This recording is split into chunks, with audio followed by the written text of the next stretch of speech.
Bapak, Ibu, dan saudara-saudara, selamat pagi dan selamat berjumpa lagi dalam layanan doa pagi online GKI Samanhudi. Semoga kita semua dalam keadaan yang baik, ada di dalam perlindungan Tuhan dan senantiasa diliputi oleh berkat dan kasih sayang Tuhan. Bapak, Ibu, dan saudara-saudara, kita boleh bangun di pagi hari ini tentu menjadi ingatan bagi kita bahwa semua karena anugerah. Dan karena itu mari kita membawa seluruh perjalanan hidup yang akan kita lalui dalam hari ini dan hari-hari selanjutnya kepada Tuhan. Sebab itu pada pagi hari ini kita akan bersama-sama mengambil bagian dalam persekutuan doa pagi online kita. Karena itu mari kita siapkan hati dan kita mulai doa pagi kita dengan mendahuluinya dengan saat teduh. Mari kita mulai.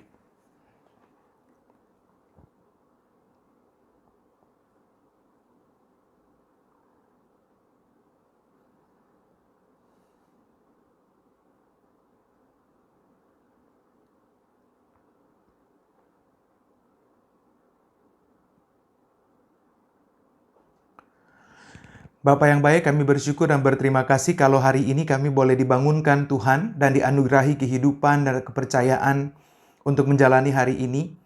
Kami tidak pernah berpikir bahwa kami akan bisa hidup sampai pada hari ini kalau bukan Tuhan yang menganugerahkannya bagi kami. Sebab itu biarlah anugerah baik yang Tuhan anugerahkan ini boleh kami jalani dan kami lalui dengan pertolongan-Mu dan dalam tuntunan-Mu saja. Karena itu kami akan menerima firman Tuhan. Kiranya Tuhan menolong agar perenungan akan firman-Mu menolong kami semakin bertumbuh dalam iman, pengharapan, dan kasih. Dan pada bagian yang paling utama hidup kami mendatangkan kemuliaan bagi nama-Mu. Tolong hamba-Mu dalam kelemahan dan keterbatasannya, agar apa yang disampaikan boleh sungguh berkenan kepada Tuhan, dan juga boleh memberkati atau menjadi berkat bagi kehidupan kami bersama. Terpujilah nama-Mu sekarang sampai selama-lamanya. Dalam nama Yesus Kristus Tuhan kami berdoa. Amin. Bapak, Ibu, dan saudara yang dikasihi Tuhan, bacaan kita pada pagi ini diambil dari 2 Korintus pasal 1 ayat 1 sampai 11. Surat Paulus yang kedua kepada jemaat di Korintus, 2 Korintus pasal 1 ayat 1 sampai ayat yang ke-11 saya bacakan bagi kita. Dari Paulus yang oleh kehendak Allah menjadi Rasul Kristus Yesus, dan dari Timotius saudara kita kepada jemaat Allah di Korintus dengan semua orang kudus di seluruh Akhaya. Kasih karunia dan damai sejahtera dari Allah Bapa kita dan dari Tuhan Yesus Kristus menyertai kamu. Terpujilah Allah Bapa Tuhan kita Yesus Kristus, Bapa yang penuh belas kasih dan Allah sumber segala penghiburan, yang menghibur kami dalam segala penderitaan kami, sehingga kami sanggup menghibur mereka yang berada dalam bermacam-macam penderitaan dengan penghiburan yang kami terima dari Allah. Sebab sama seperti kami mendapat bagian berlimpah-limpah dalam kesengsaraan Kristus, demikian pula oleh Kristus kami menerima penghiburan berlimpah-limpah. Jika kami menderita, hal itu menjadi penghiburan dan keselamatan kamu. Jika kami dihibur, maka hal itu adalah untuk penghiburan kamu, sehingga kamu beroleh kekuatan untuk dengan sabar menderita kesengsaraan yang sama seperti yang kami derita juga. Dan pengharapan kami akan kamu adalah teguh, karena kami tahu bahwa sama seperti kamu turut mengambil bagian dalam kesengsaraan kami, kamu juga turut mengambil bagian dalam penghiburan kami. Sebab kami mau saudara-saudara supaya kamu tahu akan penderitaan yang kami alami di Asia Kecil. Beban yang ditanggungkan atas kami adalah begitu besar dan begitu berat, sehingga kami telah putus asa juga akan hidup kami. Bahkan kami merasa seolah-olah kami telah dijatuhi hukuman mati. Tetapi hal itu terjadi supaya kami jangan menaruh kepercayaan pada diri kami sendiri, tapi hanya kepada Allah yang membangkitkan orang-orang mati. Dari kematian yang begitu ngeri Ia telah dan akan menyelamatkan kami. Kepadanya kami menaruh pengharapan kami bahwa Ia akan menyelamatkan kami lagi. Karena kamu juga turut membantu mendoakan kami supaya banyak orang mengucap syukur atas karunia yang kami peroleh berkat banyaknya doa mereka untuk kami. Bapak, Ibu, dan saudara-saudara, begitulah bacaan firman Tuhan bagi kita pada pagi hari ini. Bacaan ini, Bapak, Ibu, dan saudara-saudara, ada dalam situasi pelayanan Paulus dan Timotius dalam konteks bacaan kita. Dan rasanya kita tidak hanya menemukan Paulus berbicara tentang kesulitan demi kesulitan dalam pelayanannya hanya pada bagian ini. Tapi di banyak tempat surat-surat Paulus kita menemukan bagaimana dia bersaksi, bagaimana dia berbagi, bagaimana dia menceritakan pengalaman-pengalaman pelayanannya yang memang tidak mudah. Pengalaman-pengalaman pelayanan yang dijalani dalam kesulitan, bahkan kematian, kesengsaraan, malapetaka, rancangan jahat dari manusia, seringkali menjadi bagian yang tidak terpisahkan dari kehidupan Paulus dan rekan-rekannya. Kita bisa memaklumi situasi itu karena memang pada waktu itu kekristenan pada awal-awal baru muncul dalam sebuah peradaban, itu dia menjadi sebuah semacam dianggap pada waktu itu sebagai sebuah sekte yang mengancam. Karena orang-orang Kristen yang ada pada waktu itu mereka betul-betul menghidupi Kristus dengan utuh. Mereka menjadikan Tuhan sebagai raja kehidupannya. Sehingga ada tantangan dari penguasa-penguasa dan hal-hal yang berkaitan dengan politik setempat. Namun Bapak Ibu dan Saudara-saudara, apa yang Paulus sampaikan bagi kita pada pagi hari ini lewat bacaan firman Tuhan yang kita terima, menjadi sebuah pegangan bagi saudara dan saya, bukan saja ketika kita ada pada situasi-situasi yang tidak mudah dalam pergumulan kita sehari-hari, tapi juga kita belajar untuk punya perspektif yang baru dalam perjalanan pergumulan-pergumulan itu. Dalam teks-teks ini Ibu Bapak dan Saudara, kita menemukan bagaimana Paulus memuji Tuhan sebagai bagian dari pembuka teks ini. Dia mau mengajak kita semua supaya memuji dan memuliakan Tuhan dalam seluruh proses kehidupan. Dan menariknya bahwa puji-pujian kepada Tuhan itu datang dalam situasi di mana Paulus tidak sedang baik-baik saja. Memuji Tuhan itu datang dalam tantangan di mana dia sedang bergumul dan berjuang dengan begitu luar biasa. Dia sedang, bahkan kalau kita membaca suasana teks kita tadi, bahkan dikatakan di sana hampir mati. Bahkan mereka sedang ditimpa oleh kesulitan yang begitu besar dan begitu berat sehingga mereka mengalami keputusasaan terhadap hidup mereka sendiri. Tapi dalam situasi itu mereka mampu memuji Tuhan. Mereka mampu melihat kepada Tuhan. Pertanyaannya kenapa? Kok bisa Paulus dan Timotius dalam konteks ini, dalam situasi yang begitu luar biasa berat, mereka masih bisa memuji Tuhan? Mungkin kalau sedang ditimpa oleh pergumulan, tantangan, persoalan-persoalan hidup yang berat, mungkin kita sudah terpuruk atau kita nggak lagi punya kemampuan dan kekuatan untuk melalui segala sesuatu. Tapi yang Paulus katakan begitu luar biasa. Apa yang dikatakan di sana? Dia katakan bahwa Allah itu yang menghibur mereka dalam segala penderitaan sehingga mereka juga sanggup menghibur orang lain. Jadi Bapak Ibu dan Saudara, di tengah-tengah pergumulan dan tantangan hidup yang sementara Paulus dan Timotius serta rekan-rekan pelayanan itu alami, pandangan mereka tuh tertuju hanya kepada Tuhan. Pandangan yang tertuju kepada Tuhan itu menolong Paulus dan rekan-rekan sepelayanannya untuk melihat apa yang Tuhan lakukan, apa yang Tuhan kerjakan di tengah-tengah kesulitan dan penderitaan tadi. Dan Paulus menghayati persis bahwa sekalipun pergumulannya tidak selesai, atau sekalipun tantangan serta kesukaran itu masih mereka alami, tapi keyakinan, kesadaran akan kehadiran Tuhan yang meneguhkan dan menguatkan itu menghibur mereka. Ini bukan sebuah kamuflase dalam pergumulan, tapi ini berbasis pada pengalaman real. Saya percaya bahwa Paulus telah mengalami banyak tantangan dalam pelayanannya, bukan hanya dalam teks kita. Tapi bersamaan dengan begitu banyak tantangan dan pelayanan yang dialami, sebanyak itu juga dia mengalami kesaksian tentang bagaimana Tuhan memelihara, bagaimana Tuhan menjaga, dan tentang bagaimana Tuhan melindungi dia dan rekan-rekannya dalam seluruh perjalanan.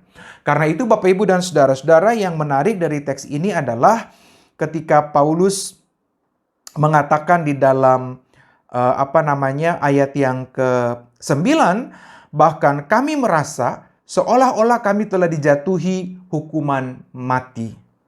Tetapi, kata Paulus, hal itu terjadi supaya kami jangan menaruh kepercayaan pada diri kami sendiri, tapi hanya kepada Allah yang membangkitkan orang-orang mati. Jadi Paulus melihat bahwa pergumulan yang begitu berat yang mereka alami adalah proses supaya mereka juga bertumbuh dalam kebergantungan kepada Tuhan.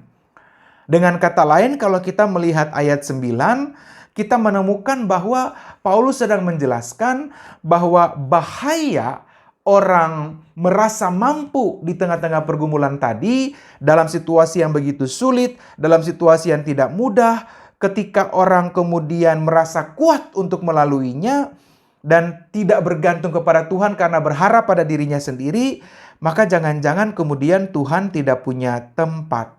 Karena itu Paulus katakan supaya kami jangan menaruh kepercayaan pada diri kami sendiri, tapi kepada Allah.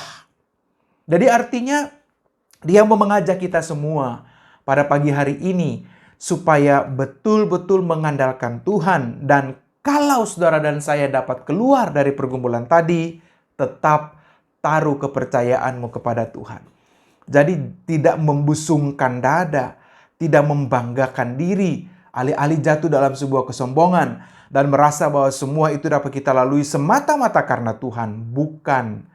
Tapi Paulus sedang mengajak dan mengajarkan kepada kita bahwa segala sesuatu dapat kita lalui hanya dalam keberserahan, dalam pengandalan kita akan Tuhan, dan bagaimana kita menaruh kepercayaan kita kepada Tuhan dan kuasa penyertaan-Nya. Bapak, Ibu, dan Saudara yang dikasihi dan mengasihi Tuhan, sisi lain dari pergumulan dan penderitaan itu adalah kalau kita mampu melewatinya, maka ada semacam superioritas diri yang muncul. Ada perasaan bahwa kita mampu, kita hebat, kita kuat, kita bisa. Ada sebuah legitimasi bagi diri sendiri bahwa kita dapat melakukan itu karena kita ya punya fasilitas, kita punya banyak hal yang bisa mendukung kita untuk melakukan banyak hal tadi. Nah, namun Bapak, Ibu, dan Saudara, Paulus yang hebat seperti itu saja, dia sedang menolong kita untuk berpikir sebaliknya. Bahwa kalau saudara dan saya dapat melakukan semua, itu semua karena kasih karunia Tuhan.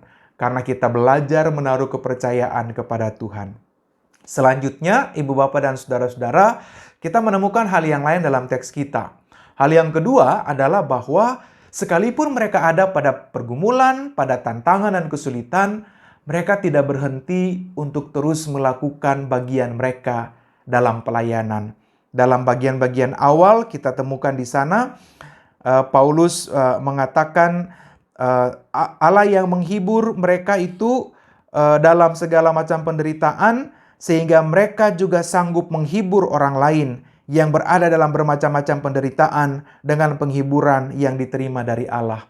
Jadi Paulus menghayati bahwa sekalipun mereka ada dalam pergumulan, ada dalam tantangan, ada dalam kesulitan, tapi panggilan untuk melakukan sesuatu bagi kebaikan orang lain itu tidak boleh berhenti hanya karena kita punya tantangan dan pergumulan.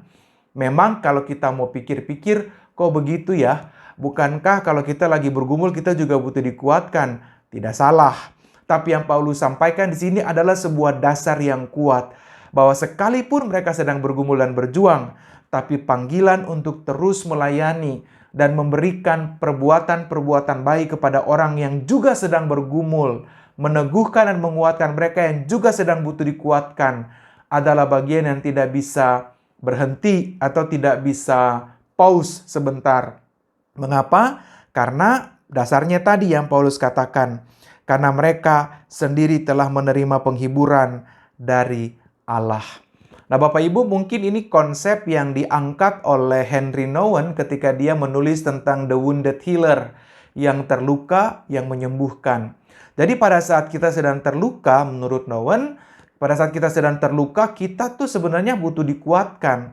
Tapi ada panggilan, ada tanggung jawab untuk juga di dalam keterlukaan kita, kita membalut lukanya orang lain.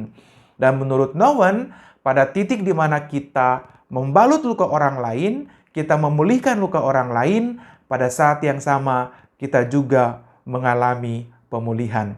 Kalau saudara mengenal Viktor Frankl, salah seorang survivor dari kasus atau dari sejarah Holocaust atau pembantaian massal orang Yahudi pada masa Nazi Jerman, kita menemukan di sana kisah tentang bagaimana Frankl itu dia berjalan dari camp konsentrasi satu ke camp konsentrasi yang lain untuk menguatkan sesama orang-orang Yahudi yang sedang ada dalam keterpurukan. Dia telah mengalami banyak pengalaman yang menakutkan, melihat bagaimana keluarganya mati di kamar gas, bagaimana orang-orang yang dia kenal betul-betul disiksa dan seterusnya. Tapi ketika panggilan dia adalah untuk meneguhkan orang-orang lain padahal dia juga butuh dikuatkan, maka ada semacam cinta yang keluar dari dalam dirinya. Ada kekuatan yang luar biasa yang Tuhan taruh dalam diri seorang Frankel. Hingga pada akhirnya dia berhasil dengan orang-orang lain untuk lepas dari pengalaman sejarah kelam orang-orang Yahudi pada masa itu. Nah, jadi Bapak Ibu dan Saudara, pada saat kita sedang ada pada tantangan dan pergumulan, memang kecenderungannya kita tuh mau kecenderungan tuh kalau kita lagi bergumul tuh maunya dimengerti, maunya dipahami, maunya orang yang membantu kita. Tapi ketika Paulus bicara dalam konteks ini, dia sedang bicara tentang sebuah bentuk kedewasaan yang lain. Dia sedang berbicara bahwa tantangan dan pergumulan tadi tidak dapat menghalangi kita untuk melakukan perbuatan-perbuatan baik, karena kita juga telah mengalami penghiburan dan kebaikan dari Tuhan sendiri. Dengan kata lain, kalau saudara dan saya mampu melakukan itu semua, pada saat yang sama Tuhan juga memulihkan keadaan kita. Boleh jadi pada saat kita menolong orang lain membalut dan memulihkan luka-lukanya, kita belajar banyak hal di sana. Bahwa ternyata pergumulan saya tidak ada apa-apanya. Ternyata pergumulan orang yang sedang saya pulihkan atau sedang saya bantu itu jauh lebih besar. Lalu kita belajar apa yang membuat dia bisa sekuat itu, apa yang membuat dia bisa setegar itu. Dan dari situlah kita juga mengalami bagaimana Tuhan memulihkan kita semua. Nah, sebab itu Bapak Ibu dan Saudara, kalau mengalami masalah, mengalami pergumulan, jangan dipendam atau jangan terpuruk atau membenamkan diri di dalam pergumulan-pergumulan itu lalu tidak mau melakukan apa-apa. Sebaliknya, saat kita ada pada tantangan dan pergumulan, kita harus terus bergerak, kita harus terus berpacu untuk terus melakukan hal-hal yang baik. Filosofi sepeda yang saya tahu adalah kalau sepeda itu dia terus dikayuh sekalipun lambat, dia tetap stabil dan berjalan. Tapi kalau sepeda itu tidak dikayuh, maka dia pasti akan jatuh. Pergumulan kita juga begitu. Kalau saudara punya pergumulan, punya tantangan dan kesulitan, lalu hanya memendam diri dan tidak mau ngapa-ngapain, kita akan semakin terpuruk dalam jurang pergumulan tadi. Tapi ketika kita mau terus mengayuh, bergerak, melangkah sebagai tanda kehidupan, maka betapapun pelannya tapi terus ada gerakan kehidupan, maka kita akan dapat mampu melewati tantangan dan pergumulan tadi. Jadi, Bapak Ibu dan Saudara-saudara, teks ini mengajarkan kita dua hal. Peran utama ada Tuhan yang memberi kekuatan dan penghiburan, dan peran yang kedua adalah bagian kita untuk juga boleh menjadi bagian berkat bagi orang lain di setiap tantangan dan pergumulan yang mereka hadapi. Tuhan kiranya menolong dan Tuhan memberkati kita semua, supaya kita dapat melalui pergumulan kita dan hari-hari yang ada di depan bersama-sama dengan Tuhan yang senantiasa menghibur dan beri kekuatan bagi kita semua. Tuhan memberkati dan Tuhan menolong kita. Mari saudara, kita mengambil bagian di dalam doa syafaat. Terima kasih Tuhan untuk mau peduli pada kami. Terima kasih untuk tidak membiarkan kami berjalan dalam pergumulan seorang diri. Firman Tuhan yang kami terima pada pagi hari ini mengajarkan kami dua hal. Yang pertama, bahwa Tuhan selalu hadir, memberikan kami kekuatan dan kemampuan. Dan pada saat yang sama ketika kami telah mengalami kasih karunia Tuhan, panggilan kami juga untuk meneruskan itu dalam meneguhkan dan menguatkan orang lain. Tolong kami supaya pergumulan tidak menimpa kami atau tidak menjadi beban di atas kami, tapi kami berdiri di atas pergumulan itu sembari kami percaya dan kami yakin bahwa kami ada bersama-sama dengan Tuhan. Kalau saat ini banyak dari antara kami yang sedang bergumul dalam sakit, pergumulan, tantangan-tantangan kehidupan yang lain, kiranya Tuhan juga menopang mereka supaya mereka boleh menyadari dan merasakan kehadiran dan penghiburan daripada Tuhan. Dan biarlah mereka punya semangat untuk tidak berhenti, tapi mau terus berjalan, bergerak ke arah yang lebih baik, mengusahakan semua yang baik, bahkan panggilan untuk menjadi berkat bagi orang lain dalam cara-cara yang dapat dilakukan. Tuhan memberkati kami semua dalam tiap aktivitas yang akan kami lakukan sepanjang hari ini, dalam pekerjaan, dalam usaha, dalam keputusan-keputusan penting yang akan kami ambil, dalam pergaulan, dalam studi, dalam semua hal aktivitas di rumah maupun di luar rumah. Kiranya bersama-sama dengan Tuhan kami melaluinya dengan kesadaran penuh bahwa Tuhan senantiasa hadir, menopang, dan memampukan kami. Terima kasih Bapa di surga. pengalaman iman Paulus dan Timotius juga boleh menjadi inspirasi bagi kami. Tuhan berbicara bagi kami lewat firman ini, supaya manakala kami sedang bergumul dan berjuang, kami tidak terpuruk dalam pergumulan itu, tapi kami bangkit daripadanya karena kami tahu kami punya Allah yang hidup. Tuhan, terima kasih untuk semuanya, terjadilah seperti yang Tuhan kehendaki, dan biarlah Tuhan menopang kami untuk menerima kehendak-Mu.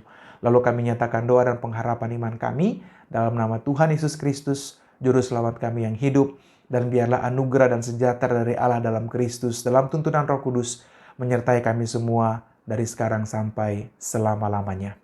Amin.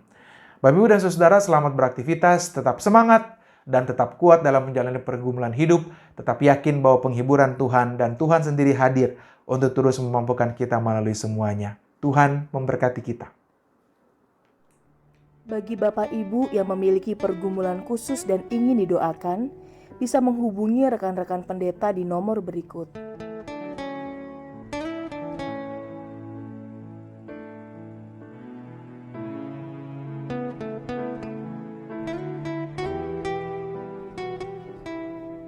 Tuhan Yesus memberkati.